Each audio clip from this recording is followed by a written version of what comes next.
Electric cloud expect circus. నాకు తెలిసి చాలా మంది అమెరికన్స్ ఇదే అనుకుంటారు. అమెరికన్సే కాదు, ఆప్కి బార్ ట్రంప్ కి సర్కార్ అని సపోర్ట్ చేసిన ఇండియన్స్ కూడా ఇదే ఫీలింగ్ లో ఉండుంటారు. బికాస్ ట్రంప్ సర్కస్ చూపించడం కాదు, ఇరాన్తో యుద్ధాన్ని ఒక సర్కస్ లాగా మార్చేశాడు. ఇరాన్ మీద అమెరికా యుద్ధం మొదలు పెట్టినప్పటి నుంచి ట్రంప్ చేస్తున్న ట్వీట్స్, అతను ప్రెస్ కాన్ఫరెన్స్ లో ఇచ్చే స్టేట్మెంట్స్ ఓవర్ ది టాప్ గా ఉన్నాయి. ముఖ్యంగా ప్రెస్ కాన్ఫరెన్స్ లో ట్రంప్ చేసే స్టేట్మెంట్స్ చూస్తే ఇతను మోస్ట్ పవర్ఫుల్ కంట్రీకి ప్రెసిడెంటే లేకపోతే కౌన్సిలర్ ఎలక్షన్స్ లో జస్ట్ ఒక్క ఓటుతో గెలిచిన క్యాండిడేటా అని డౌట్ వస్తుంది. రీసెంట్ గా ట్రంప్ ఇంకో విషయం చెప్పాడు. ఇరాన్ వాళ్ళు తనకి సుప్రీం లీడర్ పోస్ట్ ని ఆఫర్ చేశారంట, కానీ ట్రంప్ నో థ్యాంక్స్ అని అన్నాడంట. అసలు ఇది విన్నాక నాకు రెండు జేబులు చింపేసుకొని ఎటుపోయినా పర్లేదు అనిపించింది. ఇది ఒక్కటే కాదు, ఇంకా చాలా ఉన్నాయి. ఈ వీడియో డొనాల్డ్ ట్రంప్ బిహేవియర్ మీద స్పెషల్ గా ఫోకస్ చేసే వీడియో. సో స్కిప్ చేయకుండా లాస్ట్ వరకు చూడండి. సో ఇంటర్నెట్ ని బ్రేక్ చేసిన హెడ్ లైన్ తోనే టాపిక్ ని స్టార్ట్ చేద్దాం.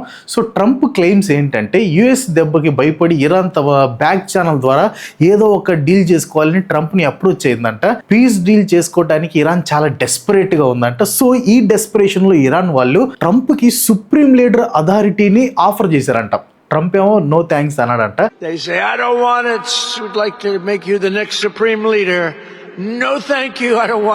ఇలాగే సార్ కొంచెం ఆడుగా బిహేవ్ చేస్తుంది. కొంచెం ఆడుగా బిహేవ్ చేయడం కాదు సుబ్బారావు గారు, పిచ్చండి ఇది. ఇరాన్ వాళ్ళు నిజంగా ట్రంప్ కి ఆఫర్ చేశారా లేదనేది కాసేపు పక్కన పెడదాం. ముందు ఈ సుప్రీం లీడర్ పోస్ట్ గురించి తెలుసుకుందాం. ఇరాన్ కి సుప్రీం లీడర్ అంటే ప్రెసిడెంట్ కంటే ఎక్కువ. ఇన్ఫాక్ట్ ఇరాన్ కి సపరేట్ గా ప్రెసిడెంట్ ఉంటాడు, అండ్ ఆ ప్రెసిడెంట్ కంటే ఎక్కువ పవర్స్ సుప్రీం లీడర్ కే ఉంటాయి. జస్ట్ ప్రెసిడెంట్ కంటేనే కాదు, మిలిటరీ, జ్యుడిషియరీ అన్ని సుప్రీం లీడర్ కంట్రోల్ లోనే ఉంటాయి. ఈ పొజిషన్ కి సర్టెన్ టైం పీరియడ్ అనేది ఉండదన్నమాట. ఇది ఒక life time position. Supreme leader position అనేది విలాయత్ ఈ ఫకీ అనే ఇస్లామిక్ గవర్నెన్స్ మోడల్ లో రూటెడ్ అయి ఉంటుంది అనమాట. రీసెంట్ గా చనిపోయిన సుప్రీం లీడర్ అలీ ఖమేనీ ఈ పొజిషన్ లో 35 సంవత్సరాల నుంచి ఉన్నాడు. అండ్ అలీ ఖమేనీ చనిపోయిన తర్వాత అతని కొడుకు మొజ్తబా ఖమేనీ సుప్రీం లీడర్ అయ్యాడు. ఇది ఇరాన్ సుప్రీం లీడర్ అనే పొజిషన్ కొన్న బ్యాక్ స్టోరీ అనమాట. సో ఆ పొజిషన్ వాళ్ళకి చాలా ఇంపార్టెంట్, అది చాలా పవర్ఫుల్ పొజిషన్ కూడా. ఇంత ఇంపార్టెంట్ అండ్ పవర్ఫుల్ పొజిషన్ ని ఇరాన్ వాళ్ళు అమెరికాకి ఆల్రెడీ ప్రెసిడెంట్ గా ఉండి ఇరాన్ మీద యుద్ధానికి దిగిన ట్రంప్ కి ఆఫర్ చేశారంట. మైండ్ యూ, ఇరాన్ ఇంకా అమెరికా మధ్యలో కొన్ని డెకేడ్స్ నుంచి పచ్చగడ్డి వేస్తే బొగ్గుమనే సిచ్యువేషన్ ఉంది. సో ఎటు నుండి చూసినా ట్రంప్ పచ్చి అబద్ధం చెప్తున్నాడు అని అర్థం అవుతుంది. పోనీ ట్రంప్ ఇదేదో క్యాజువల్ గా జోక్ చేశాడు అనుకుందాం. అసలు జోక్ చేసే సిచ్యువేషన్ అయినా ఇది? ఎవరికైనా చూపించండి రా, వదిలేయకండి రా బాబు అని అలాగా కూర్చోబెట్టి చెప్పండి రా. ప్రపంచం అంతా ఈ యుద్ధంతో తలకిందులై ఉంది. సిచ్యువేషన్ ని కంట్రోల్ చేయాల్సింది పోయి ఈ కుళ్ళు జోకులు వేసే position ట్రంప్ది.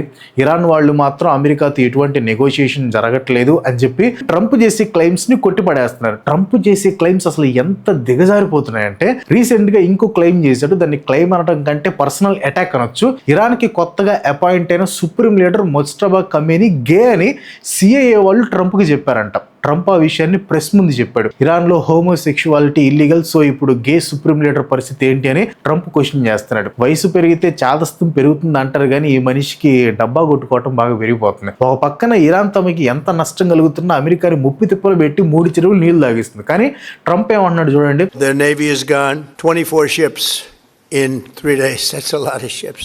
Anti-aircraft weapons are gone.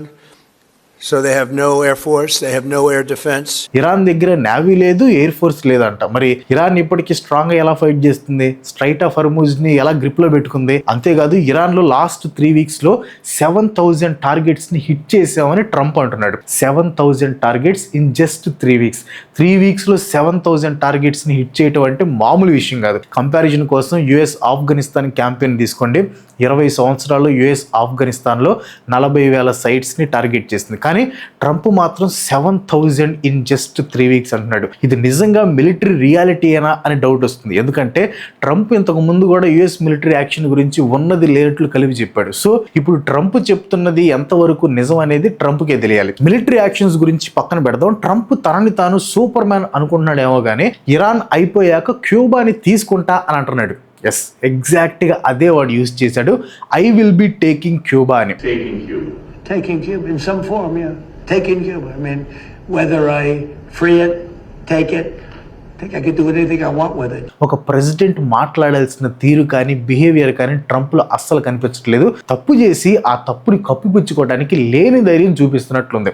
Actually straight of Hormuz గురించి ఇప్పటికీ ఆల్మోస్ట్ ప్రతి వీడియోలో చెప్పాను. ఈ వీడియోలో చెప్పకూడదు అనుకున్నా, నేను వద్దనుకున్నా కానీ ట్రంప్ దాన్ని ఒక పట్టాన్ని వదిలేయలేడు. కాసేపు ఏమో స్ట్రైట్ ఆఫ్ హర్మూజ్ ఓపెన్ చేయకపోతే ఇరాన్ అంతు చూస్తా అని 48 hours డెడ్ లైన్ పెడతాడు. ఇంకా సేపు ఏమో అసలు స్ట్రైట్ ఆఫ్ హర్మూజ్ తో మాకు సంబంధం లేదంటాడు, దాంతో మాకు ఏ అవసరం లేదంటాడు. We don't need the Hormuz Strait. We don't need it. We don't need it at all. We don't. గోడ మీద పిల్లి అంటూ ఉంటారు కదా, ట్రంప్ని చూస్తే నాకు అది గుర్తొచ్చింది. స్ట్రైట్ ఆఫ్ హర్మూజ్ ఇంపార్టెన్స్ తెలిసి కూడా ట్రంప్ ఇలా బిహేవ్ చేస్తాడో నాకు అర్థం కావట్లేదు. ఈ క్రాంతి ఏంటి, ట్రంప్ తిక్క మాటల గురించి ఏంటి ఎంత డీప్ గా చెప్తున్నాడు అనుకుంటున్నారు కదా. నేనేది ఊరికే చెప్పను. Trump is the most powerful leader today and అతను తీసుకునే ప్రతి డెసిషన్, మాట్లాడే ప్రతి మాట ప్రపంచంలోని అన్ని దేశాలని ఎఫెక్ట్ చేస్తుంది. సో అందుకే ట్రంప్ని ఇంత డీప్గా ఎంటర్టైనింగ్ వేలో చెప్తున్నాడు. జస్ట్ ఇన్ఫర్మేషన్ని ఎవరైనా చెప్తారు, కానీ ఇన్ఫర్మేషన్ ఇన్ ఎంటర్టైనింగ్లో చూడాలనుకుంటే ఇప్పుడే మన ఛానల్ని సబ్స్క్రైబ్ చేసుకొని ఇలాంటి వీడియోస్ ఇంకా కావాలనుకుంటే బెల్ ఐకాన్ కూడా ప్రెస్ చేయండి. ఈ రోజు మనం పనామా గురించి మాట్లాడుకుందాం. ఎందుకంటే 2025లో మన ట్రంప్కి ఒక out of the box idea వచ్చింది. అదే పనామా కెనాల్ని మళ్ళీ వెనక్కి తీసుకోవాలని. కొంచెం హిస్టరీ చెప్తాను వినండి. అసలు ఈ పనామా కెనాల్ని కట్టింది అమెరికాయే. 1914లో పని పూర్తి చేసి కొన్ని డెకేడ్స్ పాటు వాళ్ళు దాన్ని ఫుల్ కంట్రోల్లో ఉంచుకున్నారు. కానీ 1977లో అప్పటి అమెరికా ప్రెసిడెంట్ కార్టర్ ఒక ట్రీటీ పైన సైన్ చేసి మీ పనామా కెనాల్ ని 1990 నుంచి మీకే హ్యాండ్ ఓవర్ చేస్తున్నాం అని చెప్పారు. అది కూడా చాలా పీస్ఫుల్ గా డిప్లొమాటిక్ గా అందరూ షేక్ హ్యాండ్స్ ఇచ్చుకొని సెటిల్ చేసుకున్నారు.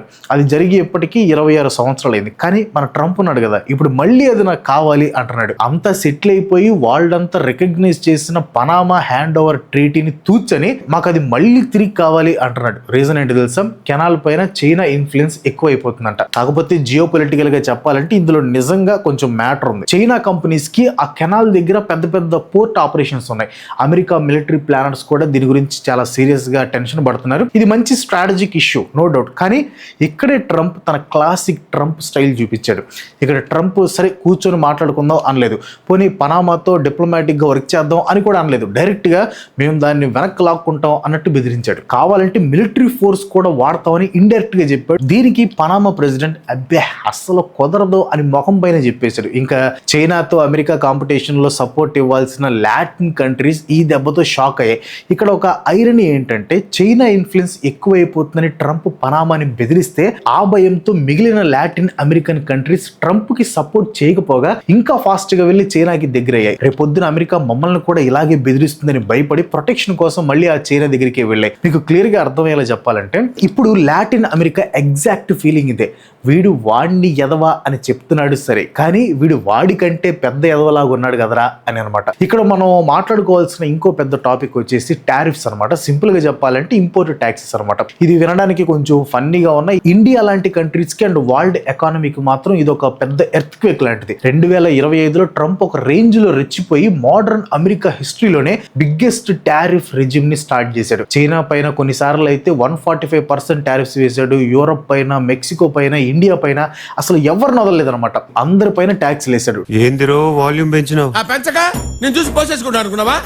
ఇది వ్యాపారం. ట్రంప్ థియరీ ఏంటంటే వేరే దేశాల నుంచి ఇంపోర్ట్ చేసుకునే వస్తువులపైన ఎక్కువ ట్యాక్స్ వేస్తే అప్పుడు అమెరికన్స్ అందరూ చచ్చినట్లు అమెరికాలో తయారయ్యే ప్రోడక్ట్స్ నే కొంటారు. దీనివల్ల మ్యానుఫ్యాక్చరింగ్ అంతా తిరిగి అమెరికాకి వస్తుంది, ఎకానమీ బూమ్ అవుతుంది అని కలలు కంటున్నాడు. కానీ ఎకనామిక్ రియాలిటీలో చాలా డిఫరెన్స్ ఉంది. అమెరికాలో కామన్ మ్యాన్ కొనే ప్రతి వస్తువు కాస్ట్లీ అయిపోయింది. చివరికి లగ్జరీ గూడ్స్ కూడా. ఐఫోన్స్ ఎక్కడ తయారవుతాయి? చైనాలో. సో ట్రంప్ చైనా పైన వేసిన టారిఫ్స్ వల్ల అమెరికాలో ఐఫోన్స్ చాలా ఖరీదయ్యాయి. కార్ పార్ట్స్ ఎక్కడి నుంచి వస్తాయి? మెక్సికో అండ్ కెనడా నుంచి. సో కార్లు కూడా కాస్ట్లీ అయ్యాయి. ఇదిలా ఉంటే చైనాకి సోయా బీన్స్ ఎక్స్పోర్ట్ చేసి అమెరికన్ ఫార్మర్స్ అయితే రోడ్డును పడ్డారు. ఎందుకంటే చైనా కూడా నువ్వు ఒకటేస్తే నేను రెండేస్తా అన్నట్టు రివర్స్ లో రిటాలియేటరీ టారిఫ్స్ ని వేసి అమెరికా మార్కెట్ ని దెబ్బకొట్టింది. అనుకున్నదొక్కటి అయినది ఒక్కటి బోల్తా కొట్టిందిలే బుల్బుల్ పిట్ట.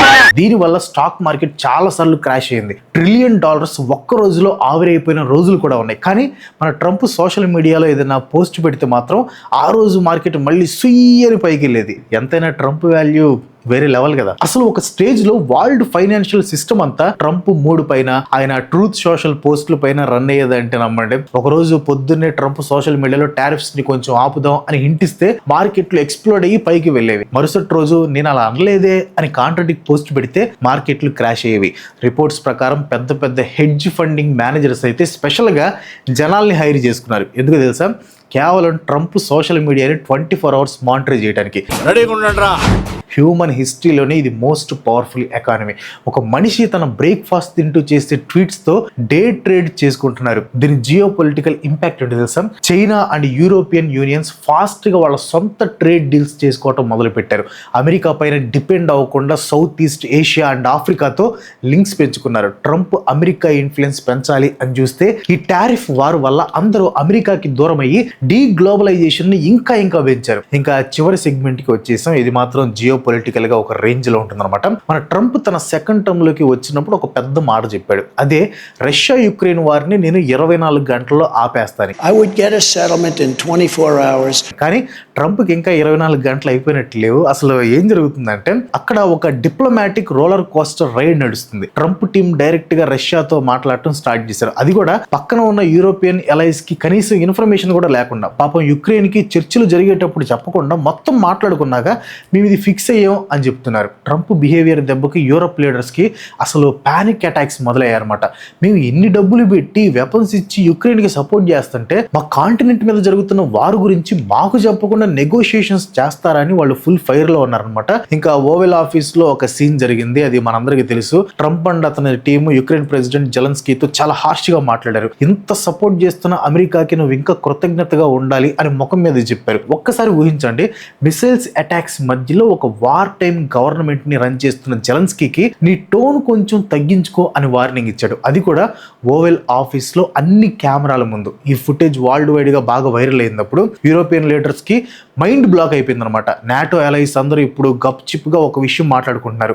వరల్డ్ వార్ 2 తర్వాత ఫస్ట్ టైం అమెరికా హెల్ప్ లేకుండా మనం ఎలా సర్వైవ్ అవ్వాలి అని ప్లాన్ చేసుకుంటున్నారు. ఇది మాత్రం గత కొన్ని దశాబ్దాల్లో most significant geo political shift అని చెప్పాలి. ఇప్పుడు యూరప్ అమెరికా నుంచి స్ట్రాటజిక్ ఇండిపెండెన్స్ నిర్మించుకోవాలి అని ఆలోచిస్తుంది. ఇదేదో పెద్ద మాస్టర్ ప్లాన్ వల్ల రాలేదు, కేవలం ట్రంప్ తలతిక్క పనులు అండ్ ఓవెల్ ఆఫీస్ లో జరిగిన డ్రామా వల్ల వచ్చింది. హిస్టరీ బుక్స్ లో ఈ పీరియడ్ గురించి ఫ్యూచర్ లో చాలా ఇంట్రెస్టింగ్ చాప్టర్స్ రాస్తారు చూడండి. సరే, ఇదంతా చూశాక మనం ఏం అర్థం చేసుకోవాలి?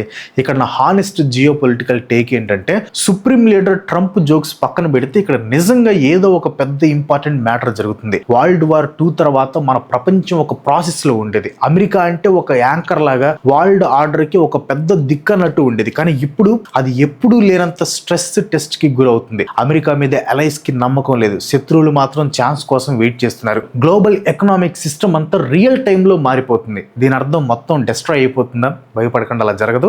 ఒక ప్రెసిడెంట్ పోస్ట్ కన్నా ఇన్స్టిట్యూషన్స్ స్ట్రాంగ్ గా ఉంటాయి. గతంలో కూడా అలయన్స్ ఇలాంటి క్రైసిస్ ని తట్టుకుని నిలబడ్డాయి. కానీ మన ఇండియా లాంటి కంట్రీస్ కి అండ్ దీన్ని గమనిస్తున్న మనందరికీ ఇది చాలా క్లోజ్ గా వాచ్ చేయాల్సిన టైం. ఎందుకంటే వాషింగ్టన్ లో ఇప్పుడు తీసుకుంటున్న డెసిషన్స్ బయటికి ఎంత గందరగోళంగా అనిపించినా అవి మన ట్రేడ్ రూట్స్ పైన, మిలిటరీ అలయన్సెస్ పైన అండ్ ఎకనామిక్ రిలేషన్స్ పైన నెక్స్ట్ 20 years వరకు ఎఫెక్ట్ చూపిస్తాయి. ఇప్పుడు ప్రపంచం చాలా ఫ్యాసినేటింగ్ గా ఉంది, అలాగే కన్ఫ్యూజన్ గా కూడా ఉంది, ఫన్నీగా and at the same time భయంకరంగా కూడా ఉంది. అన్నీ ఒకేసారి జరుగుతున్నాయి అనమాట.